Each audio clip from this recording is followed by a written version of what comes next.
السلام علیکم۔ Inside story کے ساتھ میں محسن بلال۔ آپ نے یہ کہاوت سن رکھی ہوگی کہ بیگانی شادی میں عبداللہ دیوانہ، یا پھر کسی بڑی برادری کے ہاں شادی ہو اور جو فارغ ترین اس کا فرد ہوتا ہے، اس کی ڈیوٹی یہ لگا دی جاتی ہے کہ یار تو نے یہ خیال رکھنا ہے کہ ہم نے جتنے براتی بلائے ہیں شادی میں کیا اتنے ہی ہیں، اس سے زیادہ تو نہیں ہے، اور پھر یہ بھی خیال رکھنا ہے کہ کوئی ایرا گیرا اس شادی کے پنڈال میں نہ آ جائے، خاص طور پر جب کھانا تقسیم ہونے والا ہو، اور یہ بھی دیکھنا کہ ہمارا کون رشتہ دار آیا ہے یا نہیں۔ لیکن وہ اپنی ڈیوٹی اس طرح نہیں نبھاتا، بلکہ جہاں پر کھانا تیار ہو رہا ہوتا ہے وہاں پر چلا جاتا ہے، اور جو دیگے پکاتے ہیں، کھانا تیار کرتے ہیں، انہیں تنگ کرتا رہتا ہے کہ یار یہ آپ نے تو چاولوں میں جو نمک ہے وہ زیادہ ڈال دیا ہے، یہ چکن صحیح روسٹ نہیں ہوا، یار آپ کو متنجن کہا تھا، متنجنوں میں اتنا میٹھا کون ڈالتا ہے، یعنی اتنی چینی کا کون استعمال کرتا ہے،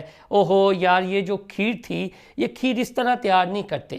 آپ کو کھیر تیار کرنے کا شاید طریقہ نہیں آتا، تو جو اپنی اصل ڈیوٹی ہے وہ بھول جاتا ہے۔ یہ میں نے کیوں ویلا کے شروع میں یہ تمہید باندھی ہے، اس کی وجہ یہ ہے کہ جو ایچیسن لاہور کے پرنسپل کے استعفے والا معاملہ ہوا ہے، اس میں ہمارے کچھ جید صحافی اور سیاستدان اپنا اصل کام بھول گئے ہیں، جو ان کی ڈیوٹی ہے، جو ان کے فرائض میں شامل ہے، انہوں نے وہ نہیں کیا، اور جو فرائض میں شامل نہیں ہے تو اس پر ایک پراپوگنڈا خام خاکہ شروع کر دیا ہے۔ اس کے علاوہ پنجاب اسمبلی میں ایک بہت بڑا ہنگامہ ہوا ہے، اور عظمیٰ بخاری جو صوبائی وزیر اطلاعات پنجاب ہے، ان کے ساتھ ایک نازیبہ حرکت ہوئی ہے، جس پر دوسری بار ایسا ہوا ہے کہ حکومت میں ہونے کے باوجود نون لیگ کو ایوان کے اندر احتجاج کرنا اور واک آؤٹ کرنا پڑ گیا۔ تو آپ سے درخواست ہے کہ ہمارا چینل انسائیڈ سٹوری لائک اور سبسکرائب کر لیں، اور یاد سے بیل آئیکن کا بٹن بھی دبا لیں۔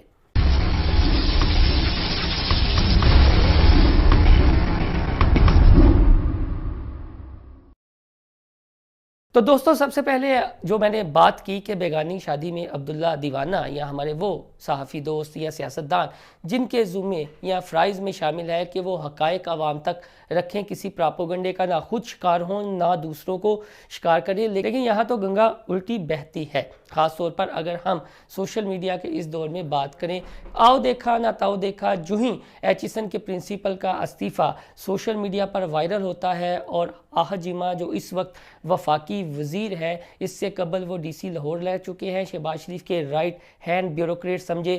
جاتے ہیں، ان کے کریڈٹ پر کچھ چیزیں ہیں، لیکن اس کے بعد انہیں نیب بھی بھگتنا پڑی، جیل کی صحبتیں بھی برداشت کرنا پڑی، لیکن وہ شہباز شریف اور نواز شریف کے خلاف وعدہ معاف گواہ نہ بنے۔ یہ اسی کا انعام تھا کہ انہیں شہباز شریف سیکٹر میں رکھا گیا، پھر انہیں نگران سیکٹر میں رکھا گیا، اور اب ایک حکومت جو بنی ہے تو انہیں باقاعدہ سینٹ کا ٹکٹ دے کر نون لیگ کی جانب سے وفاقی وزیر کا پورٹ فولیو الاٹ کر دیا گیا ہے۔ تو ان کے بچوں کا معاملہ تھا، برا سیدھا معاملہ تھا کہ 3 سال بتایا جاتا ہے کہ وہ اسلام آباد میں مقیم ہو چکے ہیں 3 سال سے، تو ان کے بچے 2 بیٹے ایچیسن میں پڑھ رہے ہیں، اور ان کی بیوی بھی بیوروکریٹ ہے۔ تو ان کی وائف کی جانب سے یہ گورنر پنجاب کو اور پھر ایچیسن کے پرنسپل کو خط لکھا جاتا ہے کہ ان کے بچوں کے جو ڈیوز ہیں وہ معاف کیے جائیں، چونکہ وہ یہاں پر اب پڑھ نہیں رہے، اور جو ٹیوشن فیس ہے وہ کس مد میں دیں۔ تو اس پر گورنر پنجاب بلیغ الرحمان کی جانب سے ایک نوٹس لیا گیا تھا اور باقاعدہ لکھا گیا تھا، لیکن جو ایچیسن کے پرنسپل ہیں ان کے کریڈٹ میں تعلیمی سطح پر صرف متنازع اقدامات ہیں، کوئی ایسا جب سے وہ پرنسپل بنے ہیں، میں بھی ایجوکیشن بیٹ کرتا رہا ہوں، اور ہر سال ایسا ہوتا ہے کہ جب نئے داخلے ہو رہے ہوتے ہیں یا رزلٹ اناؤنس ہو رہا ہوتا ہے تو اس طرح کے معاملات آتے ہیں، لیکن یہ اشرافیہ کے بچوں کے آتے ہیں نا، کیونکہ اشرافیہ کے بچے ایچیسن وغیرہ میں پڑھتے ہیں، اشرافیہ کے بچے، تو ہمارے وہ صحافی میرے سمیت جو اے کیٹیگری کے یا بی کیٹیگری کے اچھے پرائیویٹ سکولز ہیں ان کی فیسیں نہیں ادا کر سکتے، وہ یہ حقائق جاننے کی بجائے وہ بہتی گنگا میں ہاتھ دھو رہے تھے اور بیگانی شادی میں عبداللہ دیوانہ بن رہے تھے کہ آحد چیمے کی بیٹے کی فیس معاف کرنے کا پریشر تھا، وہ پریشر پرنسپل صاحب نے نہیں لیا، تو اس وجہ سے انہیں استعفیٰ دینا پڑ گیا یا انہیں مجبور کیا گیا۔ لیکن اصل معاملہ یہ ہے کہ کچھ نہ کچھ تو معاملات ایسے ہیں جو قانونی طریقے سے چلنے ہیں، اور جو گورنر پنجاب بلیغ الرحمان کا خط ہے، دیکھا 100 خامیاں ہیں نون لیگ میں، اس میں 2 رائے نہیں ہے، 100 خامیاں ان میں، ان کے اقدامات میں، ان کی ایجوکیشن پالیسی میں، لیکن ہمیں معذرت کے ساتھ حقائق نہیں مسح کرنے چاہیے. ہمیں جو حقائق ہیں وہ حقائق درست بتانے چاہیے. کل کو آہا چیمہ اگر پی ٹی آئی یا کسی اور جماعت میں ہوتا, اس کے بچوں کا یہ معاملہ ہوتا تو اس طرح اٹھتا, بالکل الٹا پراپوگنڈا ہوتا. کیا ہوتا؟ جی یہ ان کے بچوں کا رائٹ تھا, انہیں نہیں دیا گیا, ٹھیک ہی ہے گورنر نے,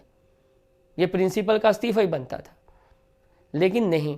اب آپ معاملہ یہ ہے کہ بجائے ہم ایک سوسائٹی کو ایک اچھے انداز میں یہ بتانے کی کہ یہ جو ایچیسن کے سکول ہیں یا اس طرح کے جو الیٹ اشرافیہ کے بچوں کے لیے بنائے گئے انسٹیٹیوشنز ہیں, یہ انگریز کے دور سے چلتے آ رہے ہیں, اب 75-76 سال ہو گئے ہیں پاکستان بنے ہوئے, لیکن یہاں پر محمود و ایاز کا جو فرق ہے وہ تعلیمی سطح پر ختم ہی نہیں کیا گیا.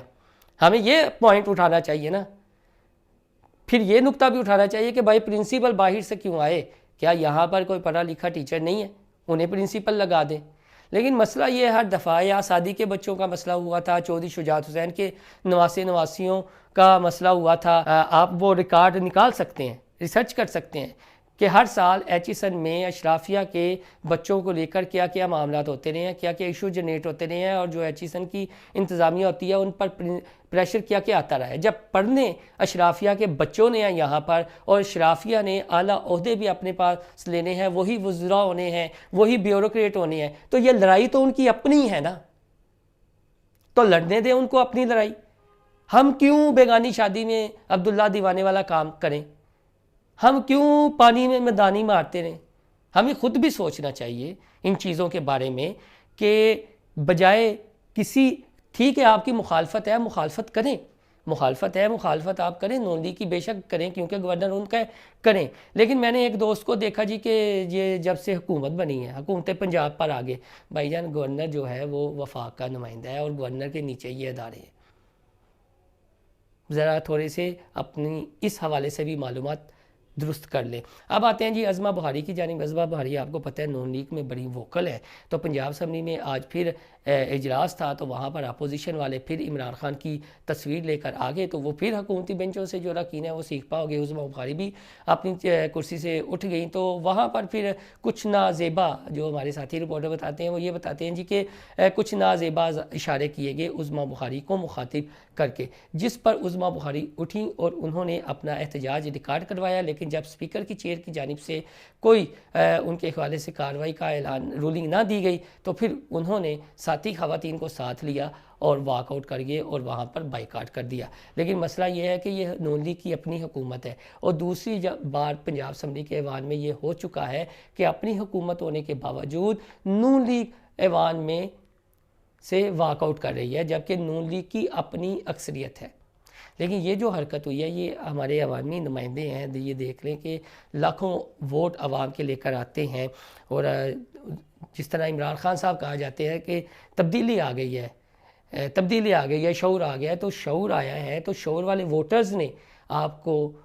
اللہ والے ایوان میں پہنچایا ہے. تو آپ ایسی حرکتیں نہ کریں جس سے جو خواتین کا احترام ہے وہ جاتا رہے. اس سے غیر پانی بانی روایت فروغ پاتی ہوں, اس طرح کے نعروں سے پرہیز کریں, اس طرح کی حرکتوں سے پرہیز کریں ایوان کے اندر. ایوان نے آپ کو اپنے مسائل کے لیے یہاں پر بھیجا ہوا ہے, یہاں پر آپس میں چنجے لڑانے کے لیے نہیں ہے. لیکن ہم نے یہی دیکھا ہے کہ جب سے یہ حکومت بنی ہے, چاہے فارم 45 یا 47 کا مسئلہ ہے وہ ایک الگ جانب ہے, لیکن ایک دوسرے پر تبرکات ہی برسائے جا رہے ہیں. 2018 کے بعد بھی ہم نے یہ فوری طور پر یہ دیکھا تھا کہ بجائے عوامی خدمت کے کوئی کام کرنے کے, اس طرح کی جنگی بنیادوں پر ریفارمز کرنے کے, یہ چلے گئے تھے ایک دوسرے کی ذاتیات پہ. تو اب بھی ایک دوسرے کی ذاتیات پر کیچڑ اچھالا جا رہا ہے, اس کے علاوہ کچھ نہیں ہو رہا. دوستو آپ کو ہمارا یہ ویلاگ پسند آئے تو ہمارا چینل انسائیڈ اسٹوری لائک اور سبسکرائب کرنا نہ بھولیے گا. اللہ حافظ.